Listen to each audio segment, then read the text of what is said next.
Bonsoir à tous, bienvenue sur TMTV. Je suis très heureux de vous y retrouver.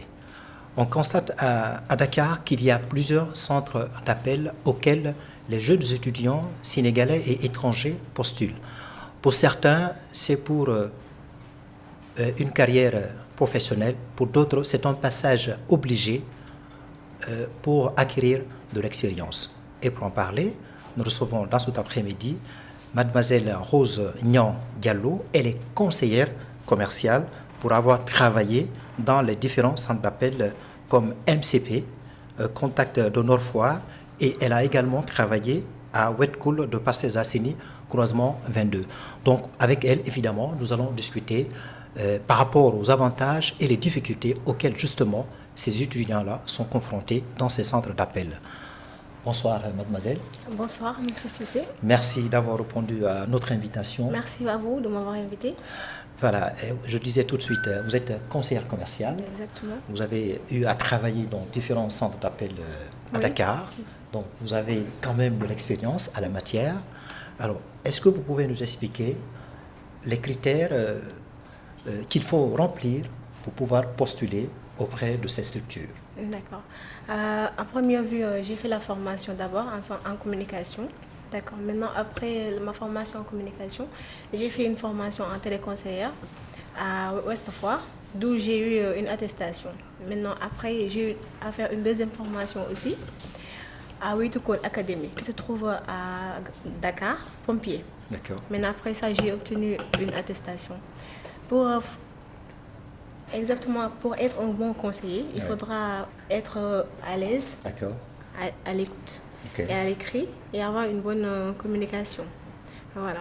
Maintenant, les critères qu'on doit remplir, c'est être patient, être courtois, être empathique, surtout ça, et souriante au téléphone. Parce que quand on parle avec un client, il faut être souriant, mais ne pas trop le montrer, ne pas trop aussi être courtois.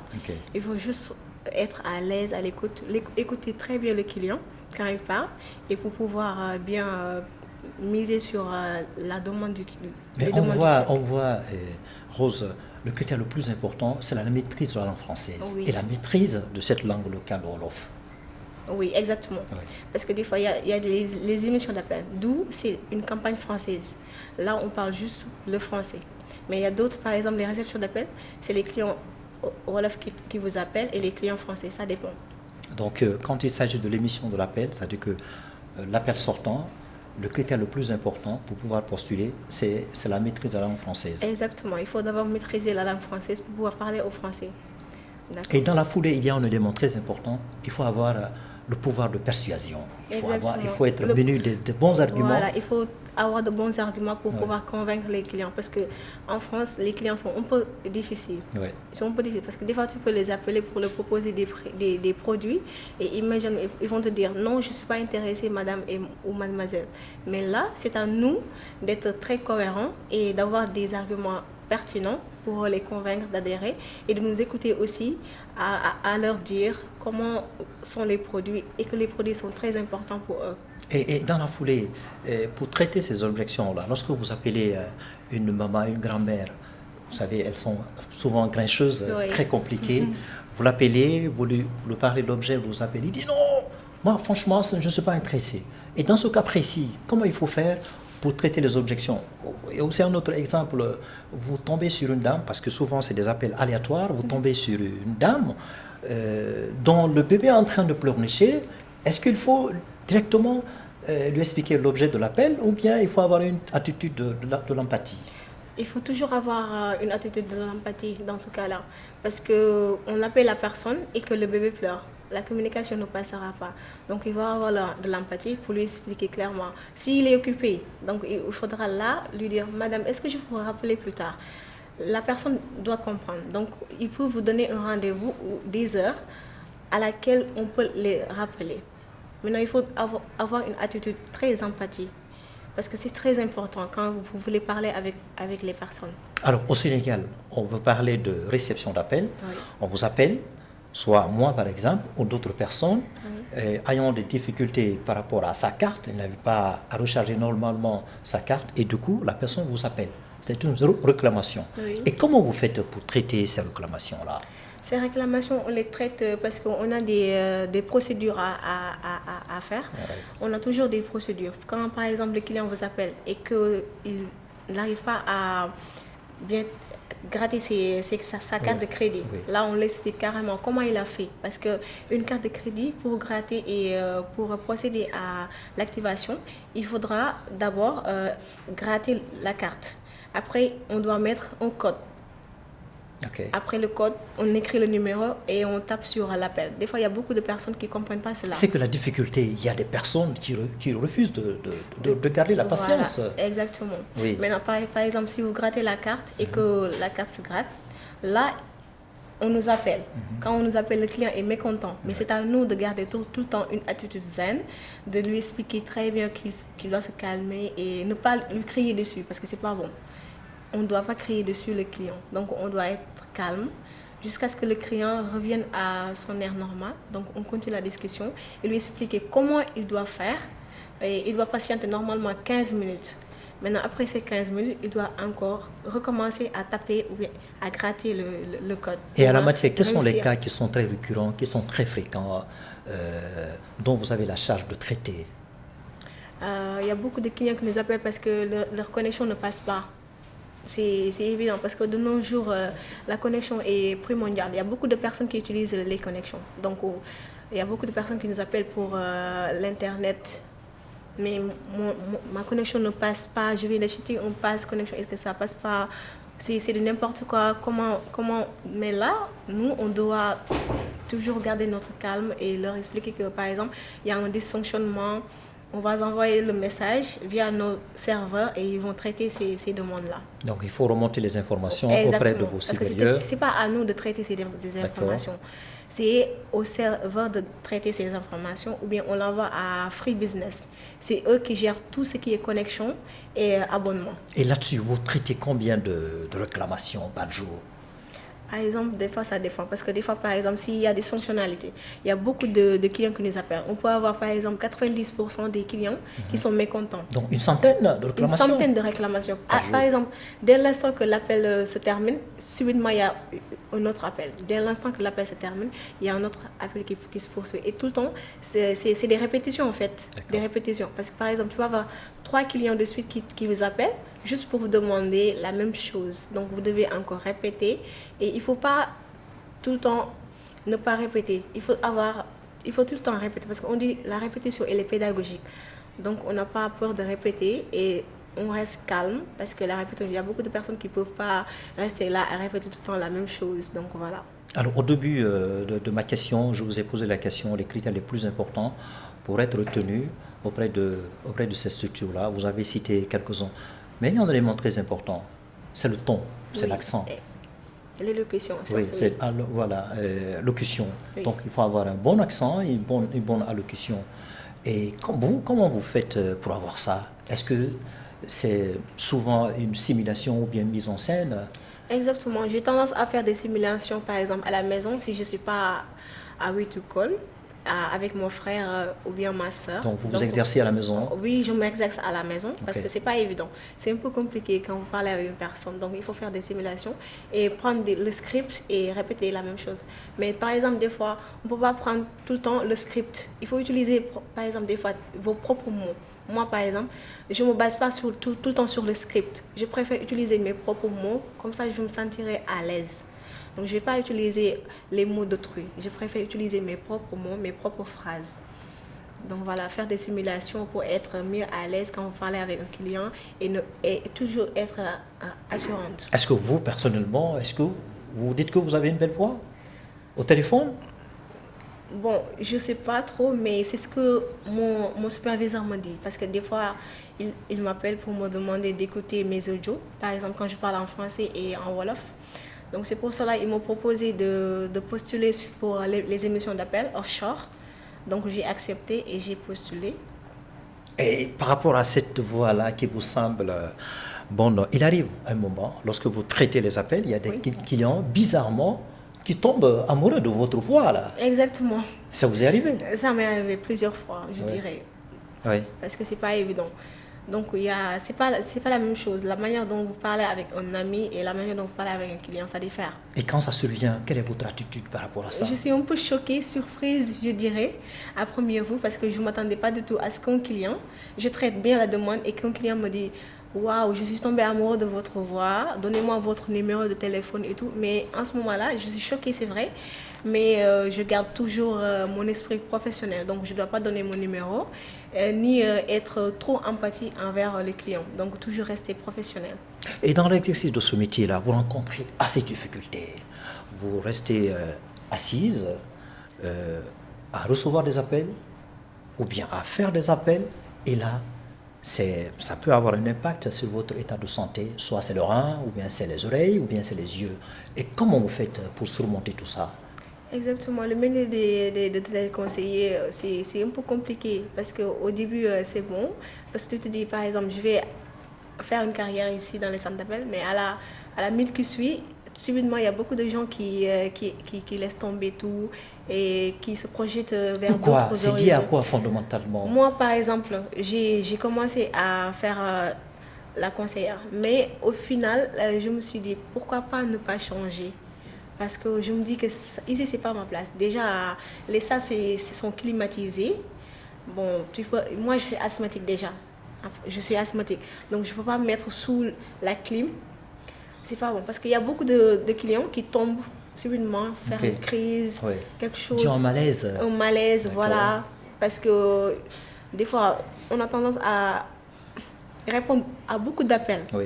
Mais là, il y a les oreilles qui bourdonnent, les yeux qui sont flous, tu vois pas. Donc, on est obligé de et le souci d'atteindre l'objectif visé. Voilà, c'est un peu compliqué. Moi, au début, c'était très difficile, mais après plusieurs exercices, je me suis habituée. Est-ce que le fait de faire des appels, émission ou réception d'appels, est-ce que ça ne crée pas une espèce de bourdonnement au niveau des oreilles? Exactement. Oui. Des fois, ça m'arrive, par exemple, quand je rentre chez moi, j'ai l'impression qu'il y a des clients qui répètent tout le temps la même chose dans mes oreilles. Et vous avez le sentiment d'être encore... toujours au boulot, d'être toujours avec les casques. Et c'est un peu compliqué, c'est difficile. D'accord. Et là, donc, en dehors de vous, il y a encore d'autres personnes qui se plaignent par rapport Exactement, tout le temps. Il y a beaucoup de personnes qui se plaignent. Parce que des fois, on peut rester voir 5 heures ou bien 6 heures de temps, s'asseoir et répondre à des appels. Par exemple, si on vient aujourd'hui, on a un planning à suivre. Maintenant, le planning... Malgré le peu de pause qu'on vous accorde. Oui, on a 30 minutes de pause. C'est rien. 30 minutes de pause, c'est rien. Maintenant, par rapport au planning, par exemple, on peut faire 8 heures de temps par jour. Donc, on commence à 10 heures. À 14 heures, il n'y a plus de flux. Les appels baissent. Maintenant, on donne une pause de 30 minutes. On sort, prendre un peu de déjeuner, souffler un peu. Et les 30 minutes se terminent, on revient. Quand on revient, le flux remonte.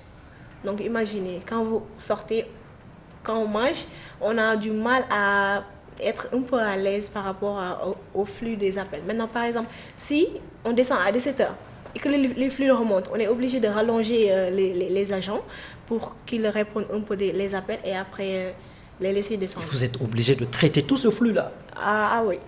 Il y a une difficulté, mademoiselle Rose, c'est une difficulté liée à une difficulté salariale. Est-ce que malgré ces difficultés auxquelles vous êtes confrontés, est-ce que les responsables de ces centres d'appel arrivent quand même à vous accorder un salaire très important? Bon, il y a plus l'exploitation que... Il y a plus l'exploitation. Mais qu'est-ce que vous pouvez dire ça, Rose? Il y a l'exploitation. Donc oui, on est en train d'exploiter les jeunes sortant de l'université dans ces structures. Oui. Qu'est-ce qui est à l'origine de ça? Parce qu'au Sénégal, il n'y a pas de boulot. Il y a beaucoup de jeunes qui ont eu le bac et qui... Le salaire, en l'occurrence, est-ce que le salaire que vous percevez à la fin du mois, est-ce que c'est un salaire qui est raisonnable? Non, c'est pas raisonnable, je dirais. C'est pas raisonnable. Parce que la salaire de base, c'est 80 000. D'accord. Et les 20 000, c'est juste la performance. C'est, par exemple, quand vous êtes en retard, on vous coupe les 4 000. D'accord. Quand vous absentez et que vous n'ayez pas de justification, on vous coupe 4 000. Même si vous avez une justification, on vous coupe 2 000. Donc le salaire, je dirais que c'est bas. Donc une partie de vos salaires les plus importantes, vous les mettez dans le transport et pour le manger. Oui. Donc, mais qu'est-ce qui vous reste? Et c'est pas eux qui nous donnent le repas, c'est nous-mêmes qui vont acheter le repas. Les plats, sont à 1000 francs. Donc là-bas, on est des majeurs. Donc il n'y a personne qui nous donne le repas et le petit déjeuner. Voilà. Mais cependant, il y a certains qui se décident de faire une carrière dans ce travail. Oui, parce qu'ils ont la volonté de continuer. Parce que quand on fait quelque chose, il faut toujours avoir la volonté de continuer, même si c'est difficile. Donc on dit tout début est difficile. Donc il ne faut pas se décourager et toujours aller de l'avant. Donc il y a beaucoup de personnes qui sont restées là-bas, qui continuent leur carrière en tant que superviseur, en tant que d'autres qualités et tout. Ok, chargé de com, manager. Voilà, exactement, chargé de qualité et les superviseurs, les directeurs de projet, les chefs de groupe et tout. Mais il y a d'autres, par exemple, qui après 6 mois de production, il arrête, il décide de démissionner. Et Rose, vous, à titre personnel, qu'est-ce qui vous a poussé à vouloir opter pour ce métier-là, sachant très bien il y a des difficultés que vous y rencontrez? Pour ma part, je dirais qu'au début, c'était un métier d'avenir pour moi parce que je me disais que pourquoi pas ne pas me lancer sur la communication. Je suis un peu timide, mais quand je communique avec une personne, je suis plus timide parce que j'entre dans le vif du sujet, je dis l'essentiel et ça me motive vraiment. Au début, je me suis décidée de faire des recherches concernant les centres d'appel et faire des formations. Donc, c'est là que j'ai trouvé cet amour. Et je me suis lancée, j'ai postulé et ils m'ont recrutée. Donc, ce métier, c'est un tremplin, un passage obligé pour avoir de l'expérience professionnelle? Oui, mais il y en a des proches qui m'ont dit non, il ne faut pas trop être dans les centres d'appel parce que c'est un peu compliqué. Avec le fait de s'asseoir 5 heures de temps et de ne pas avoir lasse de temps à manger correctement. Oui, c'est très impactant sur la santé. On n'a pas de vie familiale. On travaille tout le temps. On n'a qu'un jour de repos. Et un jour de repos, on ne peut rien faire. On ne peut pas se reposer un jour. Donc des fois, c'est compliqué. Tu restes toute la journée là-bas. Quand tu descends, même il y a un jour, on est descendu. Jusqu'au moment de rentrer, ils m'ont rappelé pour me dire que bon, le flux est remonté, donc je dois revenir. Et on est obligé de revenir. C'est pour toutes ces raisons, aujourd'hui, vous avez décidé d'opter pour une activité moins contraignante. C'est ça? Oui, exactement. Où est-ce que vous avez travaillé en ce moment? Parce que ça me fatiguait trop. Je tombais malade souvent et ça ne m'arrangeait pas du tout. La clim. Bon, avant, quand je suis venue, tout au début, je leur ai expliqué clairement que moi, je suis asthmatique, je suis maladive. Donc, eux, ils sont un peu égoïstes, je dirais, parce qu'ils pensent qu'aux clients. Ils pensent qu'à leur profit. Donc, l'activité commerciale que vous êtes en train d'exercer en ce moment, vous pensez qu'elle est moins difficile, moins contraignante? Oui, pour moi, c'est moins contraignant et c'est moins difficile. Okay. Parce que c'est un peu... Ils ne sont pas stricts comme les agents qui sont... Et comment ça se passe brièvement? Bon, je me dirais que... Le rapport entre clients et les agents et conseil commercial? Je me sens très bien à l'aise. Okay. Parce que les appels ne se passent pas tout le temps la communication. On peut le faire par écrit, par message, par email, par appel aussi et physiquement aussi. On va rencontrer des partenaires et leur parler des documents, des produits qui sont là-bas et eux, ils vont adhérer. Ça, cette fois-ci, vous n'avez pas à discuter avec les clients virtuels, mais avec des clients physiques. Exactement. Soit vous les recevez dans votre bureau ou peut-être dans un endroit neutre au restaurant. Exactement. Ou bien dans le bureau. Oui, exactement. Parce que des fois, ça se passe chez eux, ça dépend, dans le lieu de travail. Donc, tout dépend du client. Parce qu'on dit que les clients est roi, donc on écoute tout le temps le client. Quand il nous propose de venir chez lui, en rendez-vous, donc on y va. Alors, on va vers la fin de cet entretien. D'accord. Mais bien avant, ici, parce qu'il y a des étudiants sénégalais, étrangers qui vous écoutent aujourd'hui, ce que vous dites c'est très important parce que vous avez assez d'expérience à la matière. Alors, selon vous, quel est le message très important que vous pouvez adresser à celles de ceux qui souhaitent épouser ce travail, le travail de télécentre? D'accord. Le message que je dois formuler pour ceux qui veulent postuler dans les centres d'appel, il faut avoir confiance en soi. C'est important. Parce que les centres d'appel ont tendance à matérialiser plus sur la confiance en soi. La personne doit avoir confiance en soi pour parler, parce que là, c'est pas la même chose. On doit parler avec des étrangers par rapport aux émissions d'appel. Les étrangers, ils n'ont pas le même ton et la même voix que les Sénégalais. Donc là, si tu n'as pas de l'assurance... Il faut beaucoup travailler. Voilà, il faut toujours s'exercer. Il faut s'exercer et miser toujours sur votre communication, notre élocution aussi. Il faut toujours le rééduquer de temps en temps. Parce qu'on ne parle pas avec un client wolof, on parle avec un client français. Ouais. Donc les Français ont des voix très rock. Donc il faudra un peu changer les élocutions et la manière de parler. Parler comme un toubab. Oui, je dirais parler comme c'est quoi votre petite astuce là pour vous y adapter là? Moi, des fois, par exemple, quand je suis chez moi, c'est important parce qu'il y a une sœur qui vous regarde là. Quand je suis dans ma chambre ou bien quelque chose, dans un petit endroit, je fais des exercices, je parle toute seule. J'ai tendance à faire ça tout le temps. Des fois, j'ai l'impression que je suis un peu folle, mais c'est pas ça. C'est juste une habitude que je fais. Je me prépare à tout parce qu'il faut toujours se préparer quand vous faites quelque chose. Il ne faut pas attendre au jour le jour pour faire genre une préparation. Non, il faut toujours se préparer à l'avance. Donc, il faut s'attendre à tout, être toujours prête. Moi, je suis comme ça, je me prépare à tout. Donc, ça vous envahit là? Ça vous envahit quand vous êtes à la maison, vous avez la sensation de...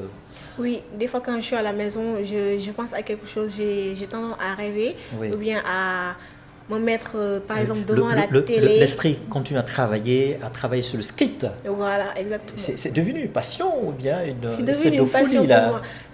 Je dirais une passion en même temps et une folie en même temps. D'accord. C'est ma folie à moi. Donc voilà, et je lis beaucoup. Il faudra toujours lire. C'est ce que je reproche à mes frères et sœurs. Parce que c'est une habitude que mon père nous a éduqués depuis à bas âge. C'est vrai, parce que les jeunes aujourd'hui qui souhaitent postuler, ils souffrent de cette carence de lecture. Oui, il faut toujours lire. Moi, quand j'étais au collège, je poussais beaucoup d'élèves à lire. Mais bon, à chaque fois, quand vous poussez les élèves à lire, ils vont dire que vous êtes satané, tu es satan et tout. Alors que c'est pas ça. C'est juste... Exactement. Moi, je ne suis pas complexée. Je dis tout le temps ça. Je ne suis pas complexée. Je n'ai pas honte de m'exprimer en français parce que le Wolof, ça s'arrête juste à la maison. Donc, il faudra toujours s'exprimer. Parce que le Wolof, vous êtes déjà enraciné. Oui, je dirais. Il faut toujours apprendre de nouveaux mots. Toujours s'exercer sur la grammaire, la conjugaison. Parce que l'apprentissage, ça ne s'arrête pas là. Ça continue. C'est une continuité. Donc, il faudra toujours rester sur cette lancée et Inch'Allah, ça ira. Voilà, c'est ce mot, le dernier mot, mais c'est très important, adressé à vos amis étudiants, et ceux qui sont déjà finis et ceux qui continuent à étudier à l'université.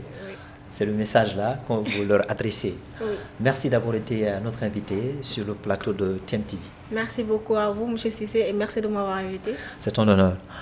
Alors, chers téléspectateurs, j'ai eu le plaisir de recevoir mademoiselle Rose Niang Diallo. Elle est conseillère commerciale. Vous l'avez entendu, évidemment, les difficultés auxquelles elle a été confrontée dans les centres d'appel et les avantages qu'on peut y tirer. Il a également donné les petites astuces qu'il faut avoir pour pouvoir postuler auprès de ces structures aujourd'hui qui est en train de quand même recruter assez de jeunes étudiants.